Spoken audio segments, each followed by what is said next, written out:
Hey, how you doing this morning, FCF? We are on day 2 of our journey where we're looking at waiting on God or delayed blessings, any way you want to look at it. And we come to a portion of Scripture today. It's kind of amusing. I really strongly urge you to read it on your own. Read all of Genesis 29. I'm only going to read you certain portions, but it's a situation where Jacob has now run from his brother Esau, who is out to murder him. You can read the chapters on what that's about. But he's run to his uncle based on his mother's supervision, and he's with Uncle Laban now. And Uncle Laban has some daughters, and please don't get your mind too tangled up. Hey, that's incestuous. It was the Old Testament. A lot of things are going on then that don't go on now. But Jacob, he has his eye caught by one of Laban's daughters, and her name is Rachel. So let me pick up reading. It's Genesis chapter 29, and I'll start in verse, let's see, where is the number? Verse 14. It says, Jacob had stayed with him for a whole month. Actually, I skipped over something. Then Laban said to him, "You're my own flesh and blood," after Jacob had stayed with him for a whole month.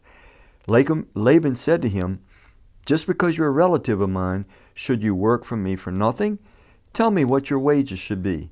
Now Laban had 2 daughters. The name of the older was Leah, and the name of the younger, was Rachel. Forgive me for this. Leah had weak eyes, I'm not quite sure what that means, but Rachel was lovely in form and beautiful. Jacob was in love with Rachel and said, "I will work for you for 7 years in return for your daughter Rachel." Laban said, "It's better that I give her to you than to some other man. Stay here with me." So Jacob served 7 years to get Rachel, but they seemed, listen to this one, but they seemed like only a few days to him because of his love for her. Now, the rest of the story, you really should read it on your own. It is worth it. It is both humorous and dark. Laban is quite a trickster. Jacob has been a trickster. He's cheated his brother out of his birthright and his blessing, but he's met his match with Laban. So do read what happens. But so the 7 years go by, and now it's marriage night where Jacob, after 7 years of waiting and working, is going to get the gift of Rachel to be his wife. And I'll leave it there and urge you to read it on your own. I will just say this. He still doesn't get Rachel. Something happens. And so if you're interested, read on your own. He ultimately does get her, but he has to wait just a little bit longer yet.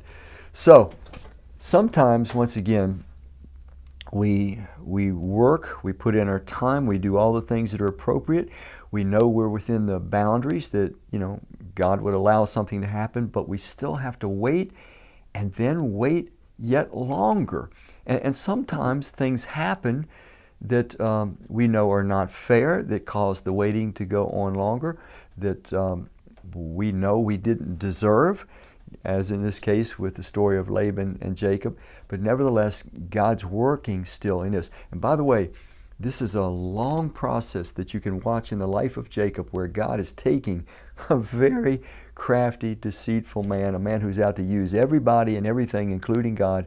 And God is slowly but surely trying to mature this man and trying to refine him and trying to bring him into the very image of Christ, as he does in all of our lives. And God is patient and gentle, but boy, is he thorough.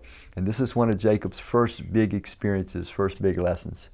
So I don't know where you're at. You might be waiting on God for something, and you might have just have had an occurrence that you feel like, well, not only am I waiting, and I'm sure that I've done all the right things, but now something terrible has occurred that's going to make this seem even more impossible, and I might have to wait longer, or I may not even get what I want. Learn to just be still, be patient, trust God, do what you need to do, do the thing right in front of you that you know for sure is God's will, and just be willing to wait a little bit longer. And the blessing, although delayed, it still may come. Thank you.